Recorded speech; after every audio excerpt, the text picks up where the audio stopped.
Yo YouTube, welcome back to another video. And if you've seen the last video, it was the Valentine showcase, and within that video I mentioned that I'm going to be doing the EX stage for Guilty Gear, as you can see by the thumbnail and the title of course.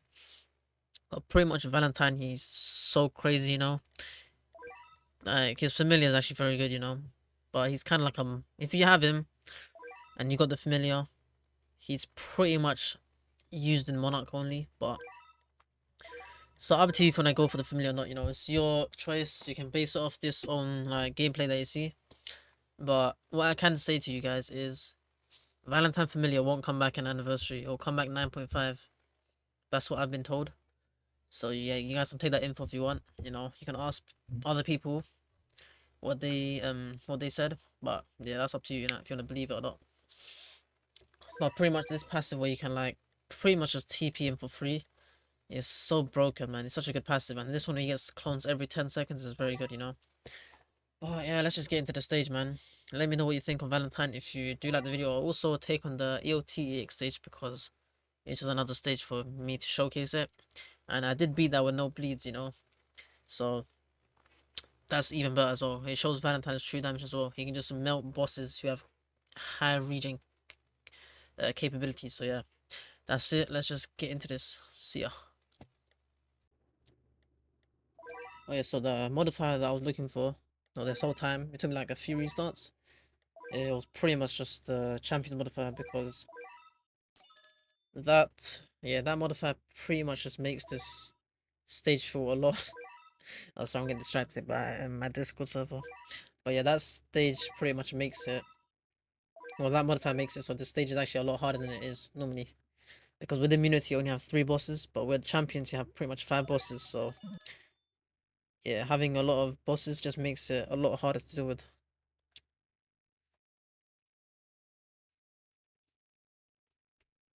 But yeah, I guess the one annoying thing about Valentine is I can't really do what I've been doing the whole time, which is bring Orihime, so I could just place Orihime and then a free Valentine.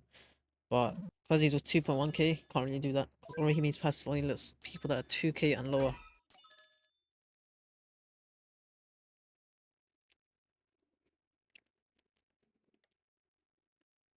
But yeah, what's nice about Valentine is this. Pretty much every 10 seconds you get a clone.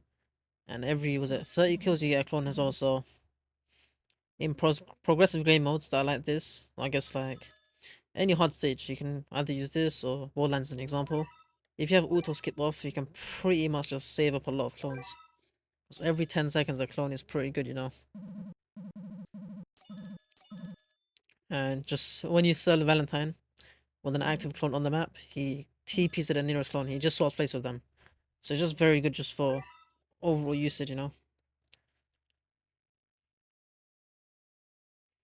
What's nice is the clones are also passion element, meaning once you place a clone, he gains 2% range. Same with the clones. They all gain 2% range when there's like any unit in range. And it's pretty much just going to be Valentine or the clones.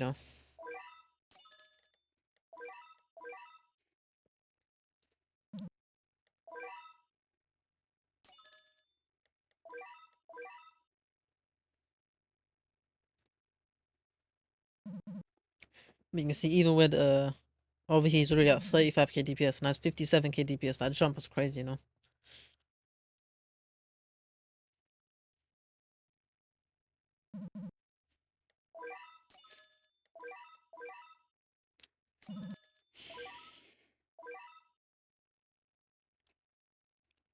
you can see how we're dealing with this boss. It's just so easy. Valentine just does so much DPS. And the fact we can just keep switching his position. What would have been cool if they gave like a mini buff here when you swap places, like a, was it 10% damage buff? Up to like 20%, imagine. But that would have been too broken because how easy it is to swap him around. But you can see even this boss, who normally causes me a lot of trouble, is just dead. And you guys are probably just saying, oh, you had a priestess, that's why you killed him.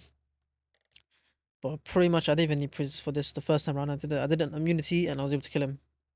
It's just the issue, the only reason I got priestess is because the mob's in it. Valentine's AoE is kind of mid. Same with his clones have mid AoEs. So they're not really good for mob clearance. It's just purely for boss killing. So yeah, you'll see towards the end what happens. That's why he's just pretty much one of the best boss killers in the game. He serves no other purpose. So you pretty much run Valentine with Sukuna or Griffith or Tengen pretty much because they just, full AoE, they can pretty much just cover his flaws. Now what's nice about Valentine is he is he has redirect attacks, so you see how Lethal Disorder pretty much just makes your units marked. He can pretty much just reflect that back, so he's not gonna get marked. And you can see how this boss gets shredded as well. 4.7 million just straight down to 4.1. Now he's at 4 million. That's only 3 clones, by the way. And we're just destroying this boss.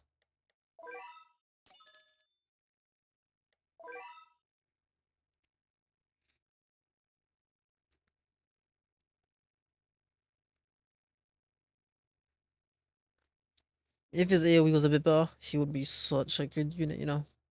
Just that small circles kind of cook him over, but it's one of the downsides that pretty much he makes up for when there's just crazy damage. If he had a good AoE, he would be such a great unit. Like top tier, top tier. So I guess it wasn't needed for him to have this mid AoE. And you can see the reason we have auto skip off is just for the extra 10 seconds, because every 10 seconds we get a clone, so pretty much just want to get a clone each time. Trying to get as much clones for the final boss. But yeah, these mobs will not be an issue. He's doing 1 more damage every 5 seconds, so yeah, clearly they're not an issue. But yeah, swap him here and just let him deal with the mobs. So yeah, this can be cleared with auto on, but I had auto off just to stack up a few more clones. Just to show you the true capabilities of his maximum damage towards the end. I could have given him extra damage by upgrading to the next, upgrading Smith one more, but, you know, even at 1.04 million, didn't really need to do that.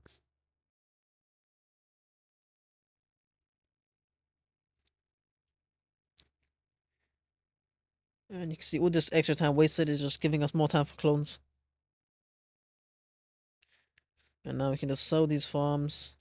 And pretty much all units except for Valentine will just get deleted. But does not matter because Valentine's all we need. And you'll see what I mean.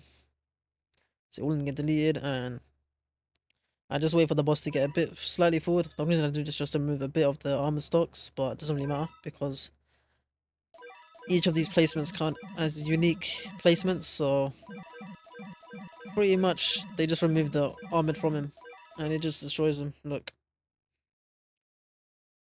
In that small window he got melted from 15 million to just 0 HP. And that's why he's one of the best boss killers in the game. Well, him and GS are top 2. Just, they're the best boss killers. So now it's time to get to the next stage. Let's go to the AOT EX stage. And you can see we go for Champions modifier again. Just to show how hard it is. But, for this stage I was contemplating if I should bring a bleed or not. But I opted for a no bleed because I wanted to see how good he is. Because if you guys do know, the Attack Titan boss has very high regen, plus the Colossal Titans have very high regen as well. So yeah, just wanted to see how he pairs up against those enemies.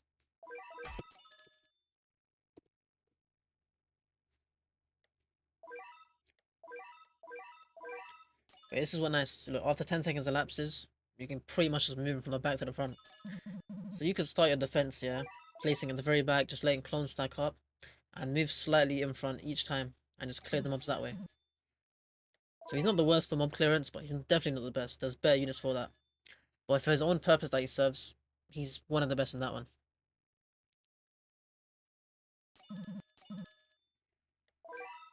And the two game modes the two games we're doing in this video are two 15-wave game modes. So the fact that you can get this many clones is a very good sign. He definitely should be definitely the best passion unit in the game. I'm not sure if Anniversary will bring one better than him, but we'll find out. I feel like the way he's built, he could just survive for a good amount of time. Like his longevity could be decent. Okay, the only reason I placed the really priestess because, uh, Oh yeah, I got confused between Kenny and Levi. Levi's the one with 30 shields, and Kenny has no shields. So yeah, I didn't really need to place priestess at all. So in this run, I didn't even need priest. So you can see that it did help a tiny bit, but doesn't matter. No. So you already have five clones, and we've only gotten how many takedowns total? 42 takedowns. That's how great that second passive is now, because you get clones every 10 seconds.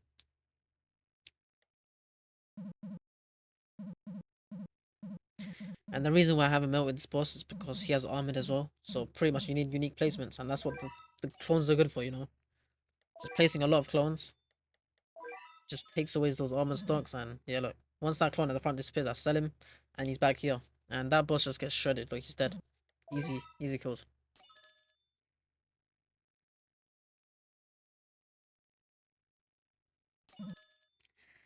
And now we just prioritize upgrading him. We can keep him at the back because I think the next bosses are the Colossal Titans, so they're not even that hard.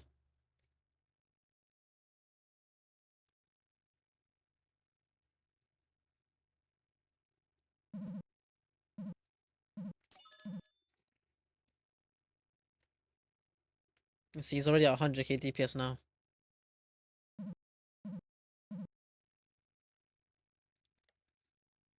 He's just a DPS demon, you know. Such a cool unit, and he's probably going to be one of the funnest units to use for a while. But we'll see how Anniversary goes. You know, I feel like a lot of Anniversary units could be fun to play with as well. Like Doom himself, yeah. Have you seen the links for Doom? He looks quite cool to play with, you know. 'Cause, you can use his guns and just like pretty much just like shoot enemies. Keep this in mind, a 4 million boss with very good region capabilities is gonna get shredded as well.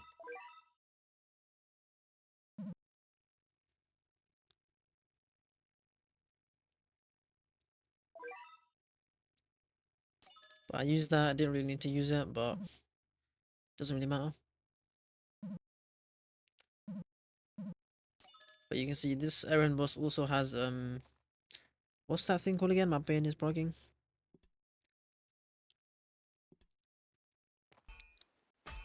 Armored, so that's why he pretty much just stays alive. So we just deal with the boss closest to us. He's gonna die, and then we can just kill the other one. So put a cone, delete him, and then place a few cones just to remove the armored stocks. And he pretty much only takes 3 of these, and now he's just dead, you know. And now it's for the big colossal titans. Place the priestess here, and you can see the magic happen. So we're letting these clones delete themselves. And then now we just place a few clones here. And you can see that damage is kind of stupid. And they're just look at that animation where they fall over, that's funny. But yeah, they're just dead, you know. And now we just wait for the crystal and we just destroy that crystal as well. But I couldn't be bothered to wait extra 30 seconds. But if I wait out 30 seconds, I'll get 3 more clones. So yeah, with Valentine, you can play however you want. You can either turn auto skip off to save off a few more clones, or you can just play it like normally with auto skip off. Auto skip on, I meant. But auto skip off is the best method for him. You can see 11 clones here, just destroys this. We don't even need to move Valentine to back, we can just keep my front. And that crystal was just gone. And I saved the one clone here so I can move him slightly in front each time. So we got him here, move him in front. And after like, was it 5 to 6 more seconds, we should get another clone, see? Another clone there. And it's just sustainable. Just keep moving him in front.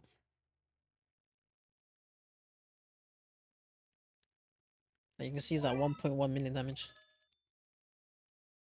And that's pretty much it for the video, you know? If you enjoyed the video, liked what you saw about Valentine, let me know what you think about him, and I'll see you in the next one. Peace.